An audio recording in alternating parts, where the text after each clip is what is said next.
Hello दोस्तों, आज हम लोग चेंज ऑफ वेरिएबल का एक क्वेश्चन करेंगे। Evaluate the following by changing into polar coordinates. Integral is given. ठीक है, तो इसको पोलर कोऑर्डिनेट सिस्टम में चेंज करके तब सॉल्व करना है, डायरेक्ट नहीं इवेलुएट करना है। ठीक है, पोलर कोऑर्डिनेट में चेंज करने के बाद तब सॉल्व करेंगे। तो सबसे पहले तो इसका हम कार्टेशियन सिस्टम में फिगर बना लें। कार्टेशियन कोऑर्डिनेट सिस्टम में फिगर बना लेते हैं। और कार्टेशियन कोऑर्डिनेट सिस्टम और पोलर कोऑर्डिनेट सिस्टम दोनों का फिगर एक ही रहता है, तो जो कार्टेशियन का फिगर होगा वही पोलर का हो जाएगा। तो सबसे पहले हम लोग इसका कार्टेशियन का फिगर बना लेते हैं। तो गिवन लिमिट्स क्या है, देखिए ये इंटीग्रल है। ये इंटीग्रल किसका है? y के टर्म में है, इसका मतलब ये x का इंटीग्रल है, तो ये y का हो जाएगा। तो y की लिमिट हो गई 0 to y is equal to a, और x की लिमिट हो गई कितनी? 0 to x equal to this, x equal to under root a square minus Y square. y equal to 0 पता है, y इक्वल टू a हम खींच लेंगे, x इक्वल टू 0 भी पता है। इसको देख लेते हैं क्या है। तो here x equal to under root a square minus X square, square दोनों तरफ स्क्वायर कर दो, तो X square equal to a square minus Y square, that means X square plus Y square equal to a square. ये भी clear हो गया। क्या हो गया? ये सर्किल हो गया जिसका सेंटर 0 0 और रेडियस a है। ठीक है, तो बना लीजिए, इसका फिगर बना लो। ये चारों बाउंड्री बना लो, है ना। ये जो लिमिट्स दी होती है ना, ये उसकी बाउंड्री होती है रीजन की। तो देखिए y equal to 0 X axis होता है, और क्या है? y इक्वल टू a, तो ये a डिस्टेंस इतना हमने माना। ठीक है, तो y इक्वल टू a की लाइन ये हो गई। दूसरा x इक्वल टू 0, ये लाइन x इक्वल टू 0 की हो गई, y एक्सिस। और ये है आपका सर्किल जिसका सेंटर 0 0 पे है और रेडियस a, तो a रेडियस का एक सर्किल बनाएंगे तो ये यहाँ से टच करके निकलेगा इधर a से ये। ठीक है, तो अब देखिए इन चारों बाउंड्री से रीजन कौन सा बाउंड हुआ?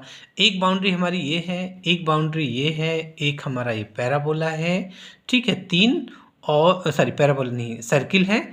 और क्या है चौथी बाउंड्री? y इक्वल टू ए की ए y इक्वल टू ए है। ठीक है, तो इनसे आपका केवल यही रीजन बाउंड हुआ, ये वाला।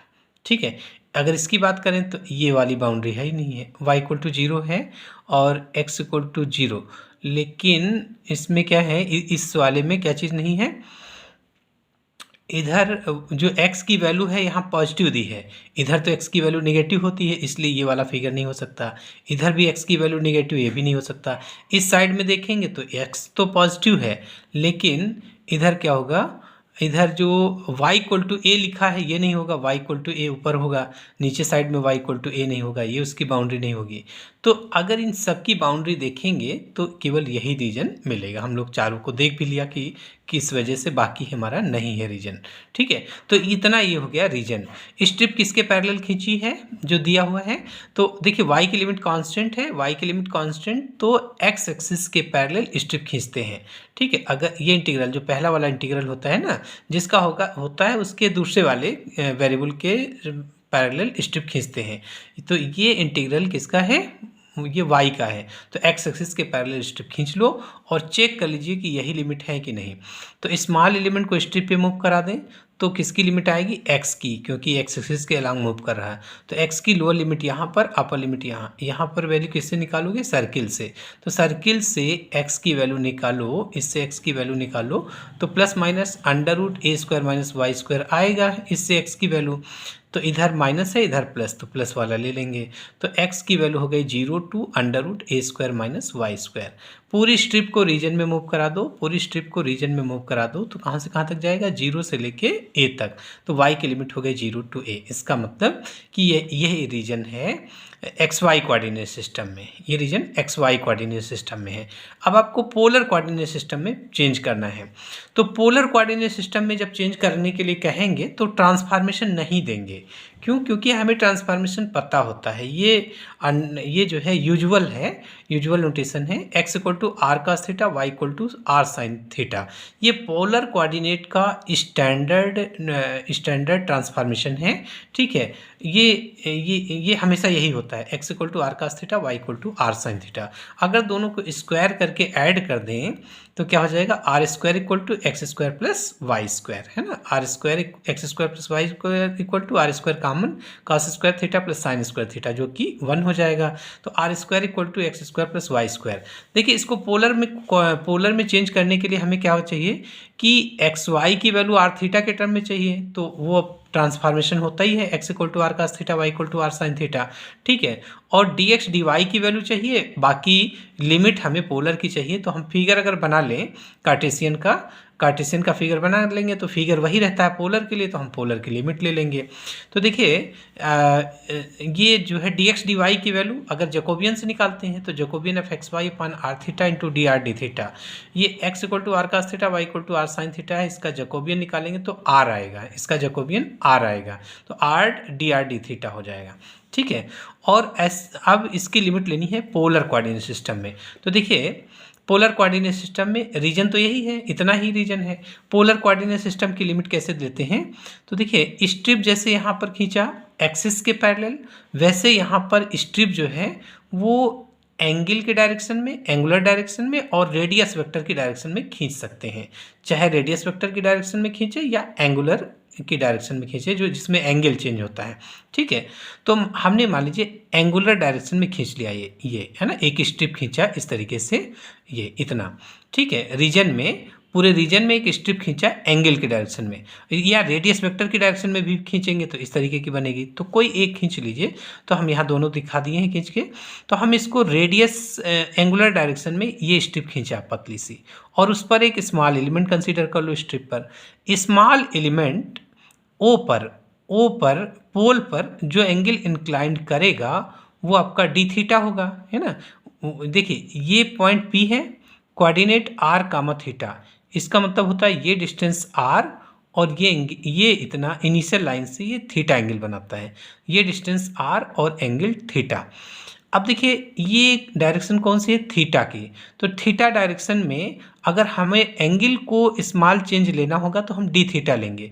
इसका मतलब ये वाला इतना एंगल कितना है, डी थीटा, ये एंगल डी थीटा है और ये डिस्टेंस आर है, ये डिस्टेंस आर है। तो हम लोग आर्क निकाल सकते हैं, आर्क इक्वल टू क्या होगा, एंगल इंटू रेडियस, है ना। आपको पता है arc equal to angle into radius.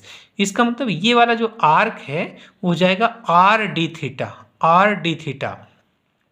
और इस डायरेक्शन में क्या चेंज होता है, इस डायरेक्शन में हमारा आर चेंज होता है ना, आर जैसे ये वाले स्ट्रिप अगर यहाँ पे आ जाए, ठीक है, तो आर कम हो जाएगा, तो इस डायरेक्शन में आर चेंज होता है। तो ये आपकी रेडियस वेक्टर की डायरेक्शन कहलाती है, रेडियस वेक्टर की डायरेक्शन में, ठीक है।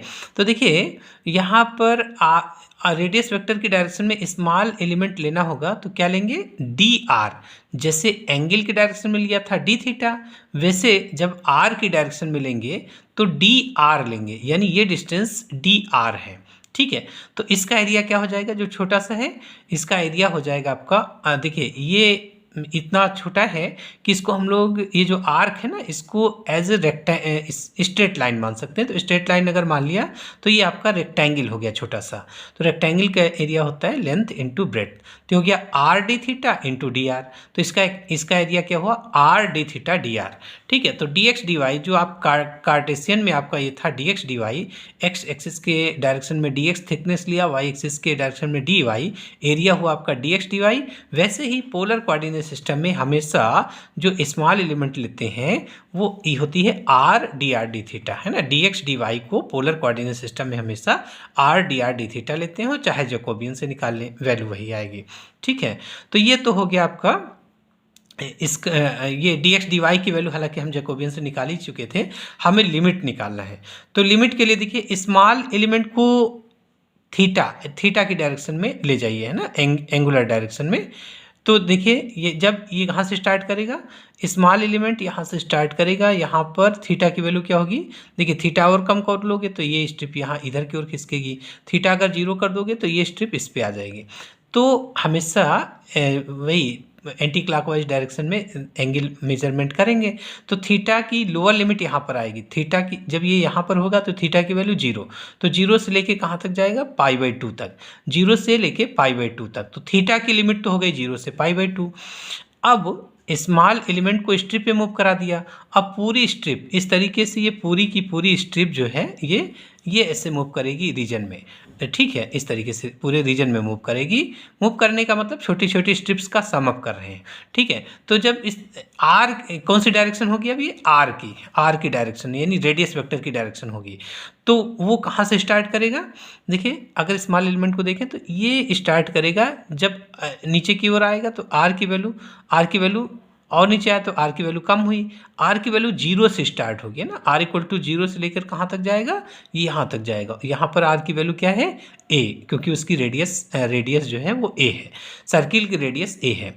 तो जो स्मॉल एलिमेंट है, ये जो स्ट्रिप खींचा है आपने, स्ट्रिप को रेडियस वेक्टर की डायरेक्शन में मूव कराओगे, है ना, यहाँ से तो 0 से स्टार्ट करेगा और कहाँ तक जाएगा, ए तक जाएगा। तो आर की वैल्यू हो गई 0 टू ए, ठीक है, आर की वैल्यू 0 टू ए, थीटा की वैल्यू 0 टू π/2। लिमिट हमारी समझ में आ गया होगा सभी को।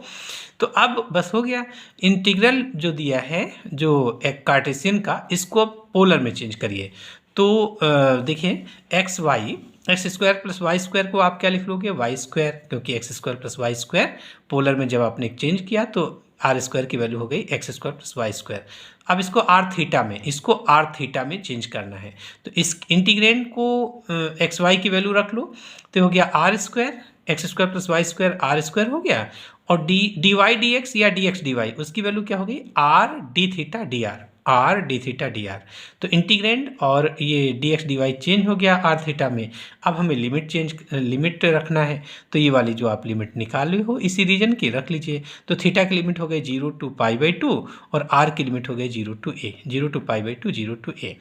तो ये वेरिएबल चेंज हो गया। यहाँ पर कौन सा वेरिएबल था, कार्टेशियन कोऑर्डिनेट एक्स वाई था, यहाँ पर वेरिएबल किस में आ गया, आर थीटा में, ठीक है। तो ये कार्टेशियन से पोलर का चेंज है, कार्टेशियन से पोलर में चेंज हो रहा है। तो चेंज करने के बाद इवेलुएट करना है, ठीक है। कभी कभी कोई क्वेश्चन ऐसे होते हैं कि कार्टेशियन में तो इजीली नहीं सॉल्व हो पाते हैं, लेकिन उसी को अगर हम पोलर में सॉल्व कर ले तो बहुत छोटा हो जाता है, बहुत इजीली सॉल्व हो जाएगा। तो यही देख लो, थोड़ा सिंपल ही दिख रहा है, ठीक है। तो देखिए आर क्यूब, ये R into R square, R cube हो गया। अब सबसे पहले ये इंटीग्रल किसका है, आर का, ये किसका है, थीटा का। तो सबसे पहले आर के रिस्पेक्ट में इंटीग्रेशन, तो आर क्यूब का हो गया आर की पावर 4/4, लिमिट हो गई 0 टू ए, ठीक है। तो ये ए की पावर 4/4 हो गया, है ना, अपर लिमिट, लोअर लिमिट से 0 हो जाएगी आर की वैल्यू। फिर डी थीटा, ये पूरा कांस्टेंट है, बाहर निकल गया, और इंटीग्रल 0 टू π/2 डी थीटा से π/2 मिल जाएगा। तो पाई ए पावर 4/4 इंटू π/2 कितना हो जाएगा, पाई ए पावर 4/8, ठीक है। तो इस तरीके से इस क्वेश्चन को हम लोगों ने चेंज किया, वेरिएबल को चेंज किया किसमें, पोलर कोऑर्डिनेट सिस्टम में। पोलर कोऑर्डिनेट का फिर ट्रांसफॉर्मेशन नहीं देंगे, है ना। पोलर कोऑर्डिनेट हमको हमेशा पता होता है, क्या होता है, x equal to are cos theta, Y equal to are sine theta.